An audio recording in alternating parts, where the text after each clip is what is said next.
seluruh siswa peserta masa pengenalan lingkungan sekolah atau MPLS diharapkan bisa mengikuti kegiatan-kegiatan ini dengan baik di masa COVID-19 ini.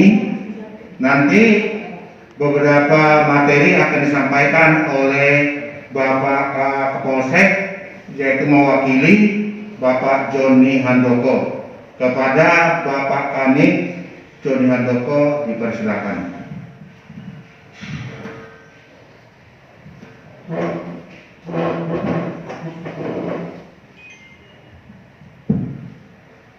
Baik, terima kasih waktu yang disediakan oleh sekolah SMK Pelita. Pagi ini sejatinya Bapak atau Ibu Kapolsek sendiri yang akan menyampaikan materi, tapi berhubung beliau ada tugas yang tidak bisa ditinggalkan, maka beliau memerintahkan saya, Kanit Jabara, AKP Joni Handoko, untuk mewakili beliau mengisi materi yang akan disampaikan kepada adik-adik kami, khususnya siswa-siswi SMK Pelita yang baru masuk kelas 10 ya, kelas 10 di SMK Pelita Ciampea. Mungkin kami juga akan menjelaskan dua materi, yaitu masalah tertib berlalu lintas yang kebanyakan dilanggar oleh anak-anak remaja zaman sekarang. Ya. Di samping tertib lalu lintas, kami juga akan mengisi materi tentang kenakalan remaja. Kenakalan remaja ini di dalamnya juga menyangkut masalah bahaya narkoba.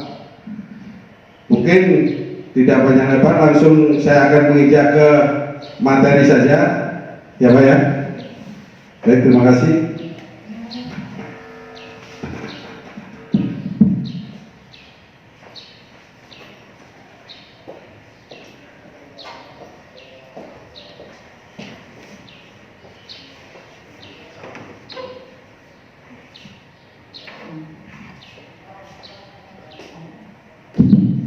Baik, sebelum saya lanjutkan, adik-adik, saya ucapkan selamat pagi.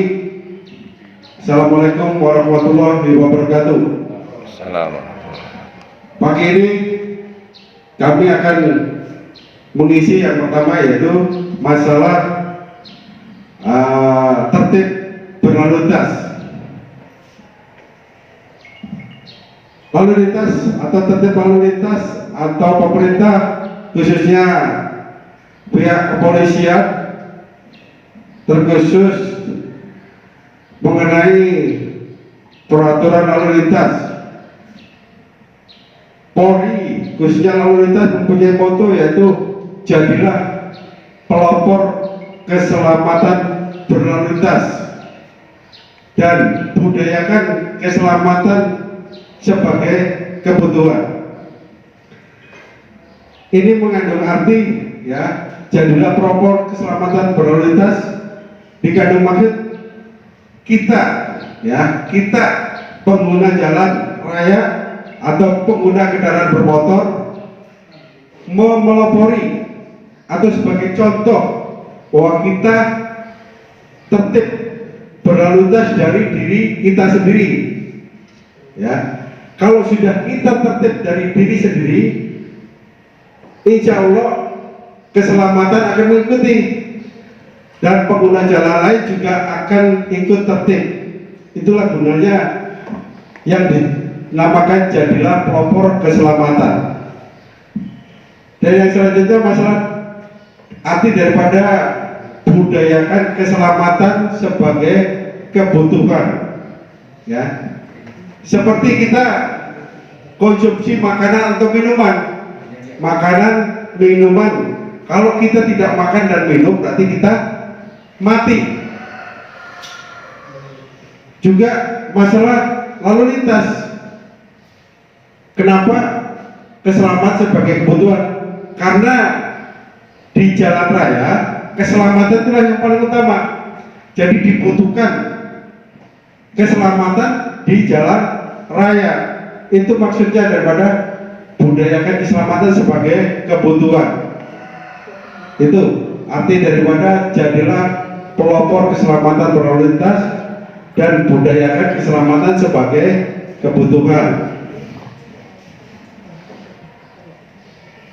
Masalah lalu lintas sangat kompleks ya. Jadi kita akan jelaskan Undang-Undang Lalu Lintas Angkutan Jalan Raya Nomor 22 Tahun 2009 tentang kondisi lalu lintas saat ini. Antara lain yang memakai jalan. Memakai jalan ini biasanya yang sering dilanggar ya tidak tertib. Ya. Kedua, belum mematuhi peraturan. Ketiga, takut melanggar jika ada polisi. Itu yang sering. Kalau tidak ada polisi, dia tidak takut terus aja melanggar. Yang keempat, berkolusi dengan polisi. Jadi bekerja sama dengan polisi supaya tidak ditindak. Itu perbuatan yang kurang baik. Kelima, tidak jerah, ya karena sering berkoalisi dengan atau berkolusi dengan petugas, akhirnya mereka tidak jerah, sering melanggar. Faktual di lapangan itu sering terjadi kemacetan lalu lintas karena banyak melanggar atau pengendara yang melanggar, tidak sabar. Jadi sering melanggar pelanggaran di jalan. Masalah kecelakaan lalu lintas juga faktual di lapangan. Ini realita yang ada di jalan raya. Ya, kemacetan lalu lintas sangat signifikan karena tidak mau sabar, tidak dibudayakan antri, saling serobot mencerobot, ingin selalu cepat sendiri. Akhirnya terjadi seperti ini biasanya terjadi di kota-kota besar seperti Jakarta, Surabaya, Medan, Semarang. Itu adik-adik sekalian. Ini juga cuplikan-cuplikan pelanggaran lalu lintas yang ada di sekitar kita. Ya, ada yang naik angkutan umum sampai naik di atas kendaraan. Ini biasanya dilakukan oleh supporter-supporter yang akan melihat pertandingan ataupun konser, ya, ataupun yang akan mengikuti unjuk rasa. Ini yang biasa dilakukan. Dan ini yang tidak tertib, sering ingin mau cepat sendiri. Dan ini juga ini merupakan kesalahan yang sangat fatal, adik-adik sekalian ya. Jadi ini kendaraan bermotor harusnya cuman diperbolehkan memuat 1 penumpang, tapi ini memuat 4 penumpang, 5 dengan pengemudi. Ini sangat berbahaya sekali bagi pengendara sendiri maupun orang lain atau pengendara lain. Ini juga biasanya terjadi di lampu-lampu merah atau perempatan-perempatan, saling serobot, tidak mau antri ini. Akhirnya kalau sudah terkunci jadinya seperti ini nanti. Ya, maka dari itu kembali ke awal tadi, pelopor keselamatan berlalu lintas. Itu tadi melopori diri sendiri untuk tertib berlalu lintas supaya tidak terjadi seperti ini. Nah ini yang seperti tadi itu penuh ruang gerak, jadi sudah tidak ada ruang gerak lagi, akhirnya terkunci, menimbulkan kemacetan yang cukup panjang. Ini contohnya juga seperti ini, sepeda motor saat mudik ini, ya. Nah, pelanggaran-pelanggaran yang sering dilakukan ya, melawan arus. Contohnya seperti ini, ya. Jadi harusnya melaju satu arah, dia melawan arus berbelok arah, ya, menghadang kendaraan yang arah berlawanan. Ini sangat berbahaya sekali, khususnya kendaraan roda 2 ini yang biasa melawan arus. Jarang sekali kalau kendaraan roda 4 melawan arus, ya. Biasanya yang dilakukan kendaraan roda 2 yang sering melawan arus. Ini sangat berbahaya sekali, adik-adik. Adik-adik harus paham, ya, keselamatan pengguna atau kendaraan roda 2 ini sangat penting, ya, jangan disepelekan. Sangat fatal ini akibatnya.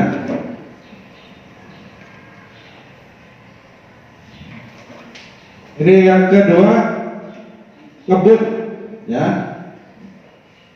Nah, ini yang sering kebut-kebutan di jalan, ya, balap liar.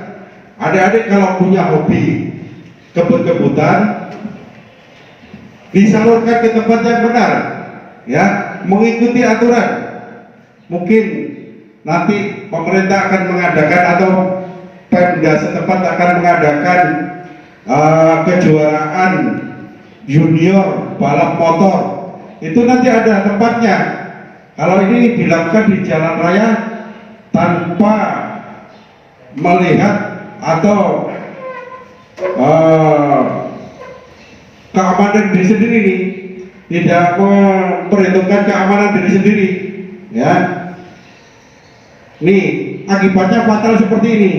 Kemarin, ya, kejadian di wilayah Kecamatan Cilengsi, ya, 3 orang berboncengan satu motor, ya, kebut-kebutan, akhirnya tidak bisa mengendalikan kendaraannya, fatal, 3-tiganya meninggal di tempat, ya. Maka dari itu adik-adik tolong, ya, kalau menggunakan kendaraan bermotor maksimal satu motor dinaikin 2 orang, pengemudi sama penumpangnya, ya. Jangan dinaikin 3-4 orang, ya. Akibatnya seperti ini. Ini meninggal di tempat ini, ya.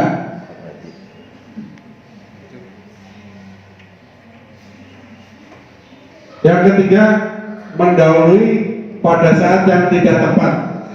Artinya mendahului pada saat yang tidak tepat. Adik-adik kalau menggunakan kendaraan bermotor, ingin mendahului kendaraan di depannya, adik-adik tidak mengindahkan atau tidak mengantisipasi kendaraan yang ada di depan. Itu yang dimaksud dengan mendahului pada saat yang tidak tepat.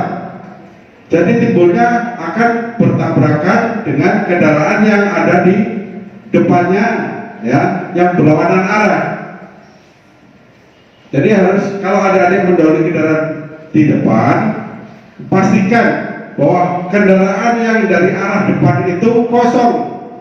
Itu boleh adik-adik mendahului. Yang keempat, menerobos lampu merah. Nah, ini biasanya dilakukan di pertigaan, perempatan, ya. Kalau memang pada saat itu lampu merah, ya, adik-adik harus berhenti menunggu lampu hijau. Saat lampu kuning nyala, adik-adik juga jangan langsung melaju, ya. Tunggu sampai lampu itu hijau. Karena kalau masih lampu kuning, jalur di depannya itu masih hijau, ya. Jadi benar-benar sudah kosong dari lawan arah sampai ke arah, baru adik-adik lampu hijau, silakan adik-adik jalan, ya. Jangan sekali-kali merobos lampu merah, akibatnya fatal, ya. Karena kendaraan biasanya dari arah yang berlawan itu kencang untuk mengejar lampu hijaunya supaya tidak keburu merah, ya.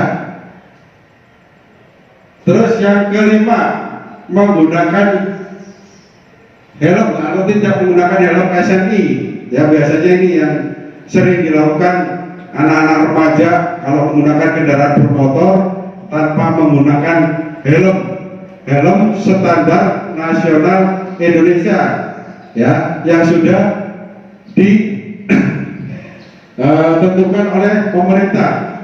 Ya, jangan menggunakan helm proyek. Tahu helm proyek? Helm yang hanya di atasnya doang, ya, di atasnya doang, terus diikat doang. Itu tidak aman, ya, untuk dipergunakan di jalan raya, karena peruntukannya hanya dilakukan oleh petugas atau pekerja di pertambangan atau pekerja-pekerja bangunan. Yang selanjutnya, yang nomor 7, tidak menyalakan lampu kendaraan. Nah, ini banyak terjadi juga, khususnya kendaraan-kendaraan lama, ya, kendaraan motor lama, kendaraan roda 2 lama itu untuk lampunya dinyalakan manual. Kalau kendaraan-kendaraan yang baru sudah otomatis lampunya langsung nyala sendiri, ya, disetar dan nyala. Nah, kalau kendaraan-kendaraan model lama, tahun lama, biasanya manual, harus dinyalakan dulu. Nah, ini sekarang ini ada ini undang-undangnya, setiap pengendara baik siang hari maupun malam hari harus dinyalakan. Fungsinya apa? Supaya kendaraan yang ada di depannya, khususnya kendaraan roda 4, mengetahui kalau di depannya itu ada kendaraan bermotor roda 2 yang berpapasan. Itu intinya, biar kendaraan dari depan khususnya roda 4 tidak mendahului kendaraan di depannya karena melihat ada kendaraan yang lampunya nyala di depannya. Terus yang ke-8, masalah melanggar rambu dan marka jalan. Itu juga sering terjadi, ya. Di jalan raya itu ada garis tengah, ya. Kalau garis tengahnya putus-putus atau yang dinamakan marka jalan, itu adik-adik boleh mendahului asal kendaraan di depannya kosong, arus di depannya itu kosong. Kalau masih ada kendaraan yang ada di depannya yang lewat, adik-adik jangan sampai mendahului, ya. Itu fungsinya garis marka jalan yang ada di tengah. Kalau garis marka jalan itu tidak putus-putus atau lurus, ya, menyambung, itu tandanya pengendara kendaraan bermotor tidak boleh mendahului kendaraan yang ada di depannya, ya, apalagi sampai melewati garis batas tengah. Karena apa? Biasanya yang ada garis yang tidak putus-putus atau garis lurus yang sambung itu biasanya di tikungan-tikungan dekat dengan perempatan, ya, dekat dengan pertigaan. Itu biasanya diberikan garis lurus, tidak garis putus-putus. Ya, jelas ya. Masalah marka jalan dan rambu lalu lintas. Rambu lalu lintas ini juga ada batas kecepatan atau menunjukkan arah tikungan. Itu harus paham juga. Itu yang namanya rambu lalu lintas. Ada batas kecepatan, harusnya 30 sampai 40 km per jam. Pas di tikungan, adik-adik melaju kendaraannya dengan kecepatan 60 sampai 70 km per jam. Itu sangat membahayakan diri sendiri dan pengguna jalan lain, karena kalau sudah di tikungan kecepatan tinggi biasanya tidak bisa menguasai kendaraannya. Yang ketujuh, ini kelengkapan tidak kalah penting ini, ya, membawa SIM dan SNK. Ini biasanya adik-adik nih, ya, apalagi yang belum cukup umur, ini biasanya mengabaikan ini. SIM sudah nggak punya, SNK nggak dibawa. Nah, saya juga mengingatkan, ya, sampaikan ke orang tuanya, kalau membeli kendaraan jangan sampai tidak dilengkapi surat-surat kendaraan, ya, baik SNK maupun BPKB, ya. BPKB itulah bukti kepemilikan kendaraan bermotor. Kalau STNK itu menandakan surat kendaraan bermotornya, ya. Kalau BPKB kepemilikannya. Jadi yang dibawa kemana-mana cukup STNK-nya aja, BPKB-nya ditinggal di rumah, itu ya. Untuk yang selanjutnya, nih menggunakan HP saat mengemudi. Ini yang sangat fatal juga ini. Biasa terjadi ya, baik pengendara kendaraan bermotor roda 4 maupun roda 2, ya. Banyak yang kita lihat sambil mengendarai kendaraan bermotor roda 4 sambil nyopir masih mainin HP. Itu sangat berbahaya, ya. Konsentrasi tidak fokus, itu yang biasa terjadi. Apalagi menggunakan kendaraan bermotor roda 2 sambil WA-an, SMS, lihat HP, lihat jalan, lihat jalan, nggak tahu di depan ada lubang, nah tahu-tahu terjungkal. Itu yang sering terjadi, penyebab kecelakaan, ya. Yang selanjutnya menerobos jalur busway. Ini biasa terjadi di kota-kota besar, ya. Kalau di wilayah Ciampea tidak ada, ya. Ke kebun. Nah ini tidak menggunakan spion, ini 40% lah, ya. Di wilayah Ciampea kebanyakan tidak menggunakan spion, ya. Motornya ditrotolin, tidak pakai spion, tidak pakai lampu, ya, tidak pakai sen. Itu sekitar kalau kita pantau 40%. Ini juga sangat membahayakan diri sendiri maupun orang lain, ya. Spion gunanya kalau mau belok, ya, kita mengetahui kendaraan di belakang kita itu sudah dekat apa masih jauh. Biarpun kita sudah menyalakan sen, tapi kalau kendaraan di belakang kita sudah dekat, ya jangan langsung belok, ya. Tunggu dulu yang di belakang mendahului baru kita belok. Tapi kalau masih jauh, ya nggak apa-apa. Fungsinya spion itu dan fungsinya sen kanan sen kiri itu menandakan kalau kita mau belok kanan belok kiri. Tapi sangat penting itu spionnya, bisa kita melihat ke belakang. Tapi kalau nggak ada spion, kita tengok ke belakang, itu membutuhkan waktu berapa detik ini. Nah, kita tidak tahu di depannya ada mungkin lubang segala macam, kita tidak tahu, fokus ke belakang akhirnya.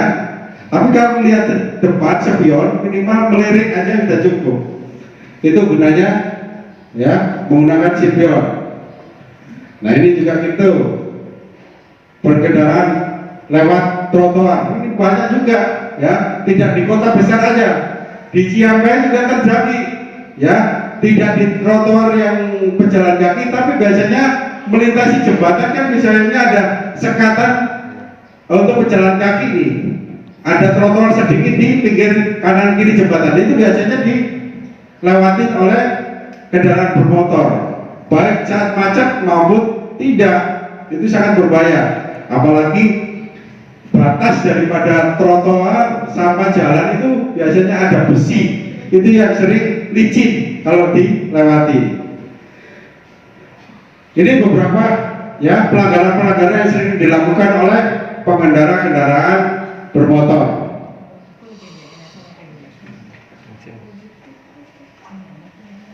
Yang tadi ya, ini yang boncengan 3, ini sangat-sangat berbahaya bagi diri sendiri, pengguna jalan kendaraan bermotor ini maupun orang lain. Nah ini tidak menyalakan lampu yang tadi saya jelaskan tadi. Ini harusnya menyalakan lampu, tidak menyalakan lampu. Nah ini rambu-rambu. Rambu-rambu ini ada harus paham. Kalau ada P, ada silang seperti ini tandanya tidak boleh parkir, ya. Kalau S tidak boleh berhenti, baik sebentar maupun lama, ya. Ini tidak boleh. Ini juga gitu. Parkir mau parkir ditinggal maupun parkir ditungguin, ini tidak boleh. Ya, alasannya kenapa tidak boleh? Karena di jalur tersebut mungkin sempit atau rawan kecelakaan, itu makanya didirikan rambu dilarang parkir maupun dilarang berhenti. Kalau ada penunjuk jalan tanda panah ke kiri, ini dilarang belok ke kiri. Kalau ke kanan, silang, itu tandanya tidak boleh belok ke kanan. Ya, adik-adik harus paham ini ragu-ragu.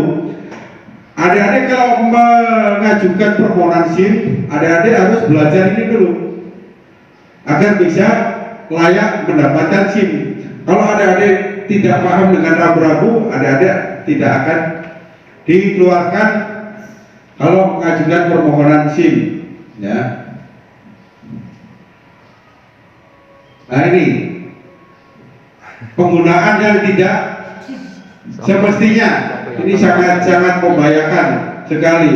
Jangankan yang pengendara sendiri yang melihat lingkungan, orang lain di belakangnya juga susah melihat. Ya, ini sangat dilarang ya, pengendara kendaraan yang tidak memperhatikan aspek keselamatan ini. Ya, ini contoh yang tidak benar.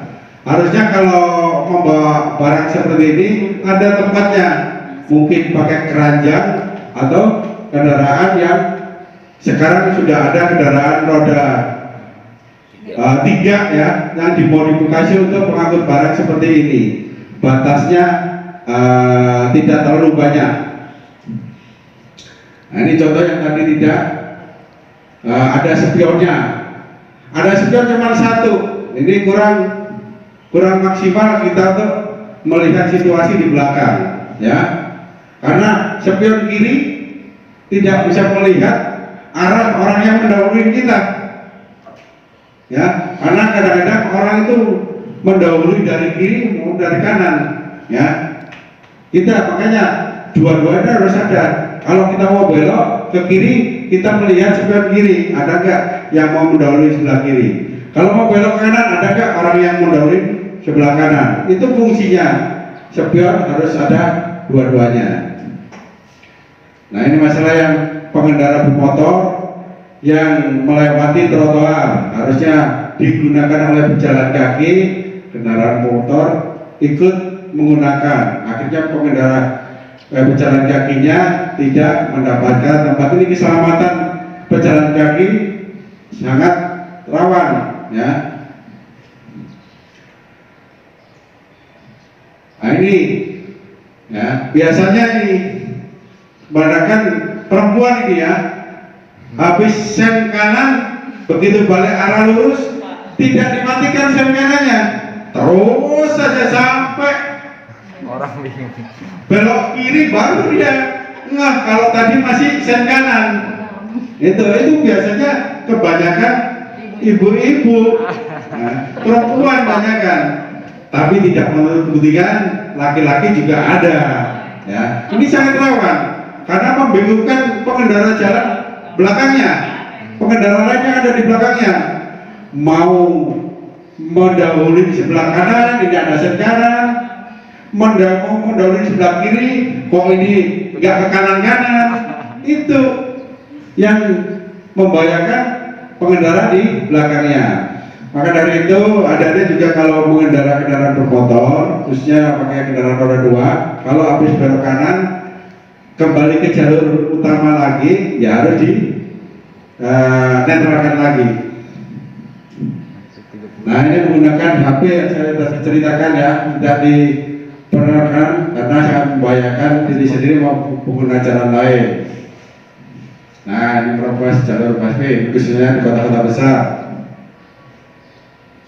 Ini jalan rusak, berlubang, nah, itu penyebab kecelakaan juga. Nah maka dari itu kalau adik-adik melewati jalan darurat atau jalan berlubang itu turunin kecepatan, ya, turunin kecepatan agar bisa mengendalikan kendaraan bermotornya. Ini jalan licin akibat hujan maupun licin akibat hujan dan jalan berlumpur, jalan kena tanah, ya. Ini sangat membahayakan kalau kita berkecepatan tinggi. Ini jalan berlubang, jalan pecah, ya, jalan rusak. Ini sangat membahayakan juga.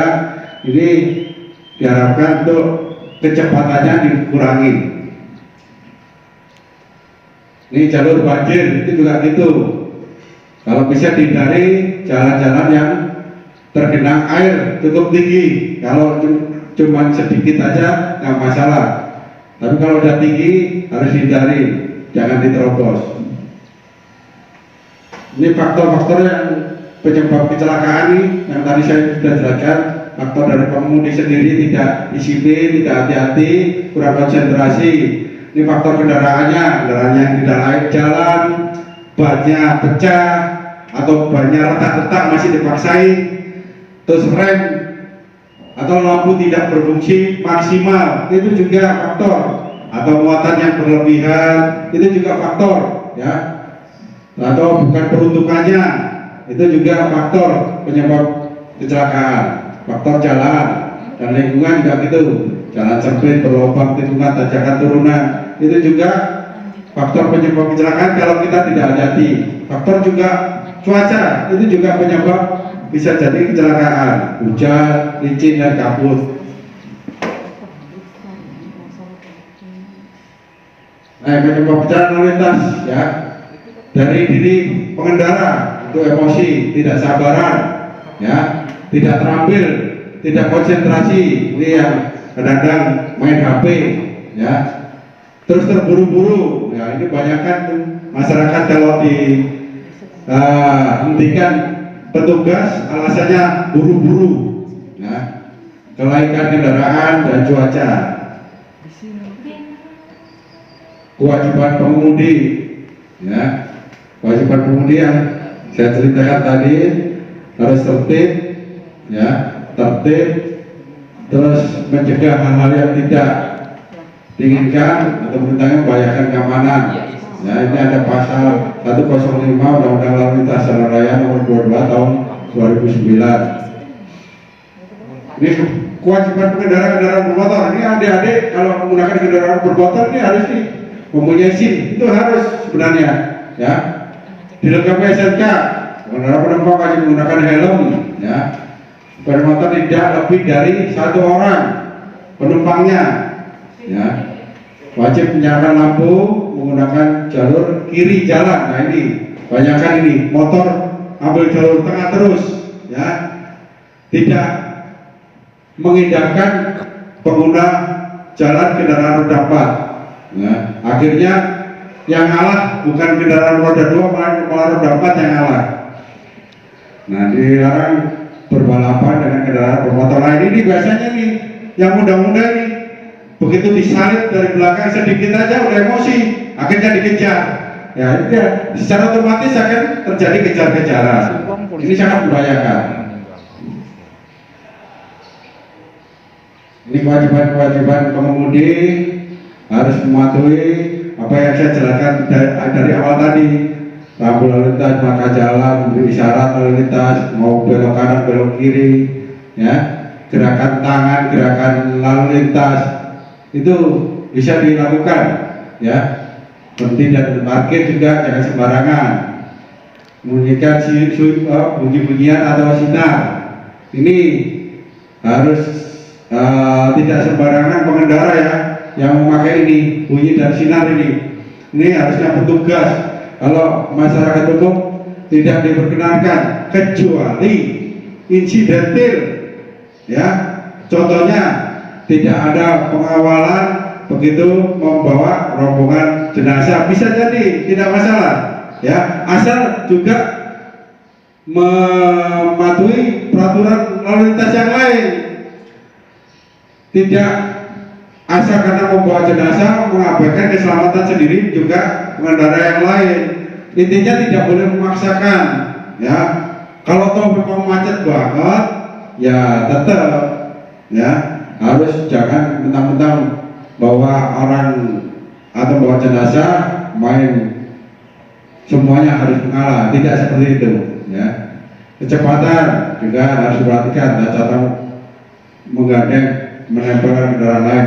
Ini biasanya roda 2 juga sering nih adik-adik nih, ya, karena kehabisan bensin main didorong aja pakai kaki itu biasanya, ya.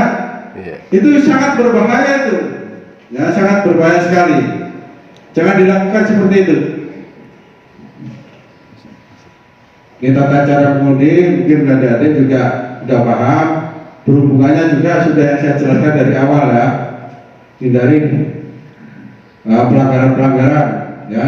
Nih yang tadi saya bilang jangan menyalip ya di tikungan maupun di keramaian, khususnya di jalur berlawanan arah ya. Sangat tidak aman. Nah, ini biasanya kendaraan bermotor juga tidak mengendalikan pejalan kaki ya. Di situ sudah ada zebra cross. Zebra cross ini diperuntukkan untuk pejalan kaki yang mau menyeberang ya, menyeberang jalan. Ini kalau memang ada tanda zebra cross ini, adik-adik harus paham ya. Ini minimal mengurangi kecepatan. Kalau nanti ada orang pejalan kaki yang mau menyeberang sini, adik-adik harus mendahulukan pejalan kaki ya, harus berhenti mendahulukan pejalan kaki untuk menyeberang jalan. Jangan main kencang aja ya. Ini juga harus dihormati pejalan kaki. Jangan mentang-mentang kita punya motor tidak mengindahkan kesempatan untuk pejalan kaki menyeberang. Ini ada ketentuan pidananya ya. Pidana kurungan paling lama 2 bulan, denda paling banyak Rp500.000. Pasal 284 Undang-Undang Lalu Lintas. Yang tadi saya bilang dilarang menerobos lalu lintas sudah kami jelaskan. Nah, pakai sabuk keselamatan kalau menggunakan kendaraan bermotor roda 4. Kalau adik-adik jarang menggunakan kendaraan roda 4 kecuali dengan keluarga. Kemudian ini contoh SIM ya, SIM A seperti ini ya. Sekarang ini SIM lama ya, SIM A itu sudah seperti ATM ya, modelnya sekarang seperti ATM ya. Tidak, ini model lama ini. Itu adik-adik ya, ketentuan pidananya kalau tidak memiliki SIM paling lama 4 bulan, udah menerima 1 juta. Nah, ini contoh daripada STNK ya. STNK ini bukti bahwa motor itu identitasnya ada ya. Jangan disamakan BPKB sama STNK ya. Kalau BPKB itu bukti kepemilikan bahwa oh motor ini milik saya karena suratnya atas nama saya. Tapi kalau ini identitas kendaraannya ya, identitas kendaraan bermotornya. Makanya di jalan raya kita harus membawa ini, bukan membawa BPKB-nya. BPKB cukup ditaruh di rumah atau di bank juga boleh, dititipin di bank. Tapi ini yang harus dibawa ya. Ini masalah balapan liar dan kebut-kebutan, masalah lalu lintas tadi. Ya baik, adik-adik untuk tertib berlalu lintas cukup sampai di sini ya. Kami akan menginjak ke materi masalah kenakalan remaja. Mohon maaf operator. Baik, kami lanjutkan lagi materi selanjutnya yaitu kenakalan remaja. Kenakalan remaja itu ya, itu nanti menyambung masalah narkoba. Ya, apa yang dikatakan remaja? Remaja itu adalah waktu manusia berumur belasan tahun. Ya, itu dinamakan remaja.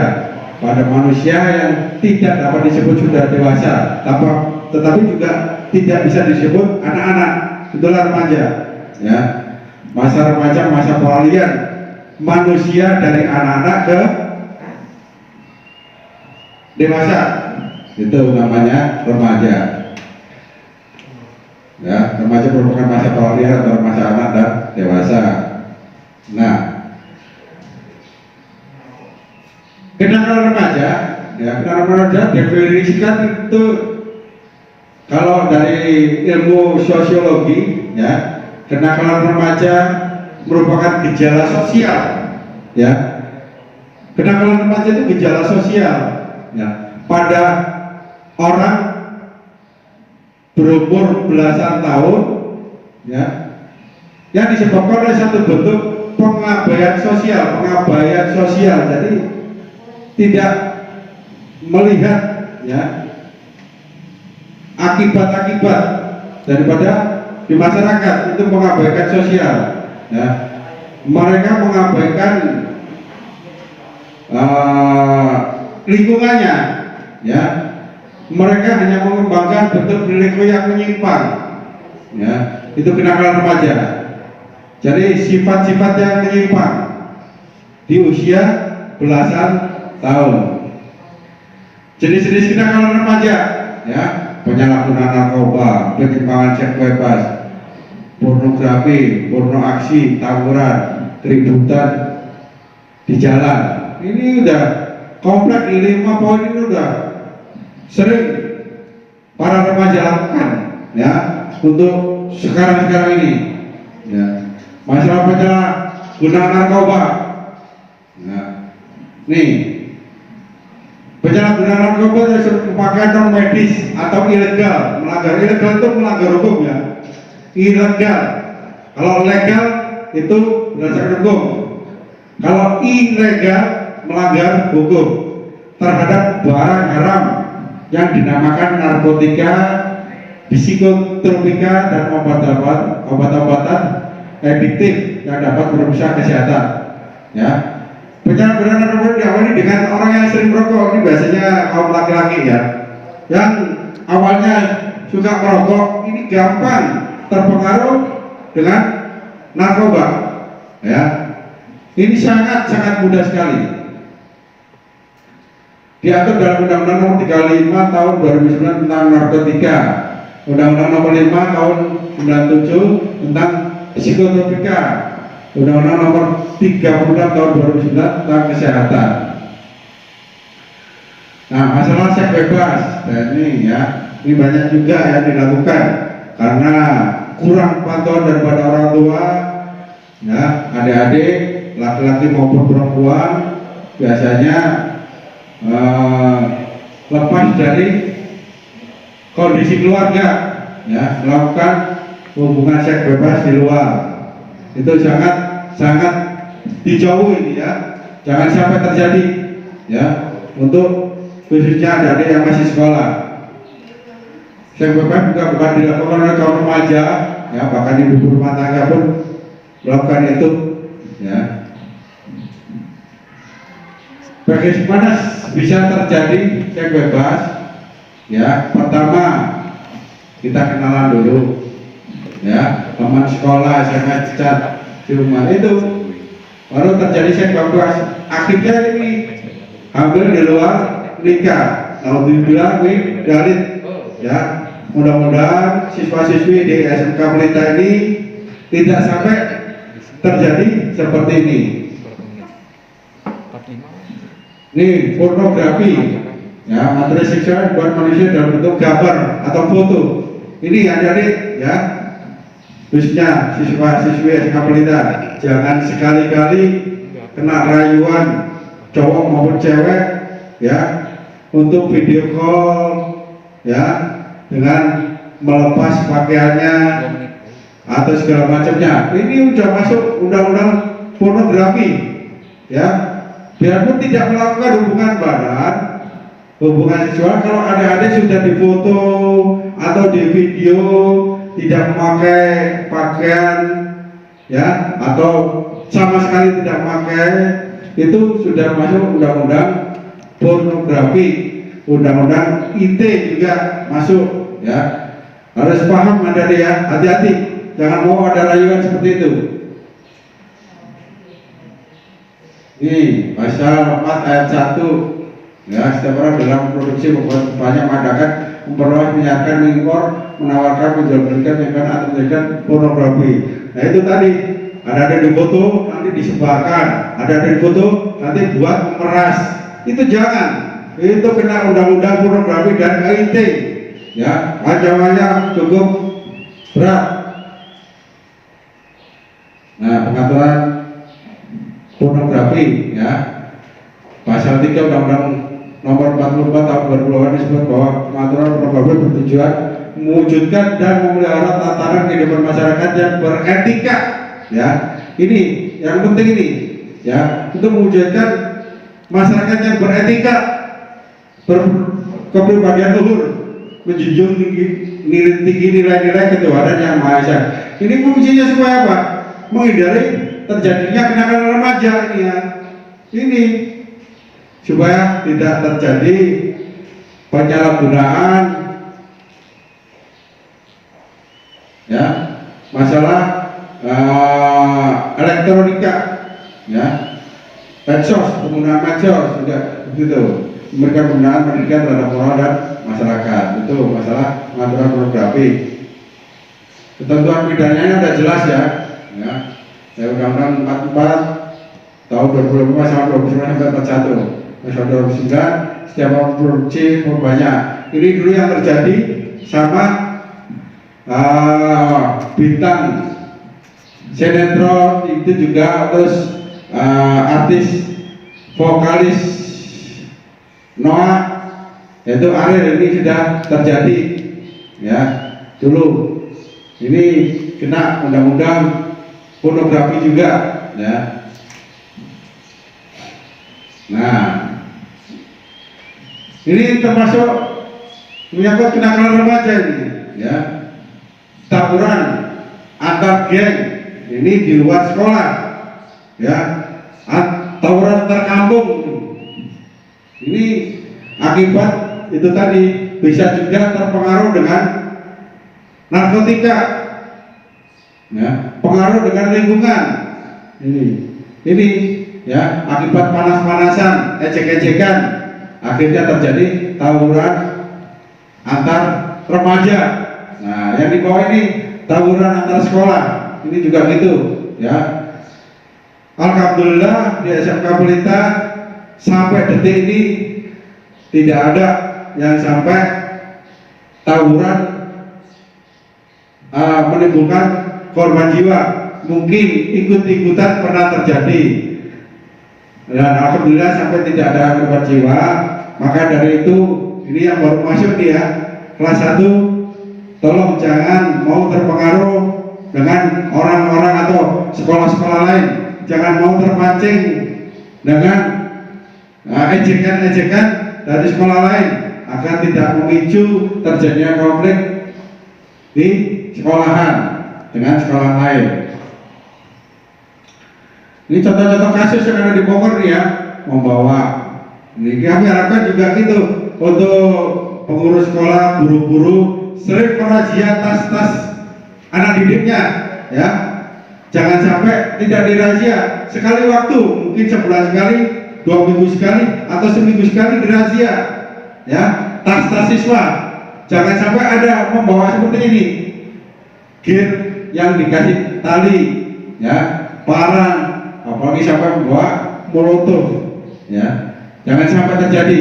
Ini banyak terjadi di SMK yang di Kabupaten Amputun di luar Ciampea. Mudah-mudahan di Ciampea tidak terpengaruh. Ini juga, ya, tawuran di kota Bogor kota sampai terjadi korban jiwa. Ini jangan ditiru, ya, adik-adik, ya. Ini biasanya siswa ini, bukan siswi tapi siswa ini yang terpengaruh ini. Nah, ini juga ada geng cewek, dulu geng laki, ya. Banyak kan kalau namanya geng itu laki-laki. Kalau sekarang karena situasi apa, ya, modern, ini sekarang udah ada geng cewek ini. Itu juga ada, ya. Biasanya bully temen ceweknya juga. Ini bisa terjadi. Mudah-mudahan di sekolahan SMK Pelita ini tidak ada, ya, tidak terjadi seperti ini. Nah, ini yang kita jelaskan tadi masalah tawuran, ya. Ya, tawuran bisa terjadi karena hal-hal remeh, sebenarnya remeh, hanya sepele, ya. Hanya membalas ejekan, hinaan, ya, itu terjadi tawuran, ya. Bisa jadi karena menunjukkan jati diri. Itu. Nah, bagaimana mengatasi tawuran? Ya itu tadi ini poin-poin yang kita harus miliki. Kita harus memiliki kecakapan berpikir dulu, ya, belajar mengenali dan menemukan informasi yang benar. Jangan sampai ada informasi terlalu mentah-mentah. Ya, fungsinya ini menemukan informasi yang benar, mengelola dan mengambil keputusan secara memecahkan masalah secara kreatif. Ya, jangan dapat informasi mentah-mentah terus ditelan. Dibutuhkan kesabaran, jangan terpancing emosi. Kabur aja kalau memang ada sekiranya wah ini mau terlibat tawuran, udah kabur aja, hindari seperti itu ya. Lebih bagus menghindar, jangan mendekat. Kalau mendekat tadi pasti ikut-ikutan jadinya. Nah ini yang saya ceritakan tadi balapan liar, ya. Karena kalau punya hobi, ya, trek-trekan, nanti ada penyalurannya, ada tempatnya tersendiri yang tidak membahayakan diri sendiri maupun pengendara kendaraan lain.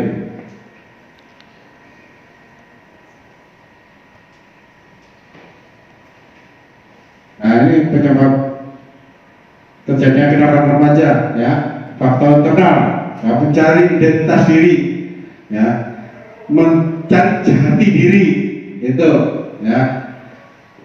Kontrol diri yang lemah, labil, kita masih labil. Kalau adik-adik ini masih labil, gampang terpengaruh, gampang dipengaruhi, ya, gampang terpengaruh dan gampang dipengaruhi. Akibatnya tidak bisa membedakan tingkah laku yang baik dan yang benar, ya, yang ada di masyarakat. Berakibat akan terseret pada perilaku nakal atau tidak baik. Faktor eksternal, biasanya ini kurang pengawasan, kurang kasih sayang sama orang tua yang sudah bercerai, kurang harmonis, tidak percaya tapi kurang harmonis juga bisa. Orang tua sering berantem, ya, itu faktor eksternalnya.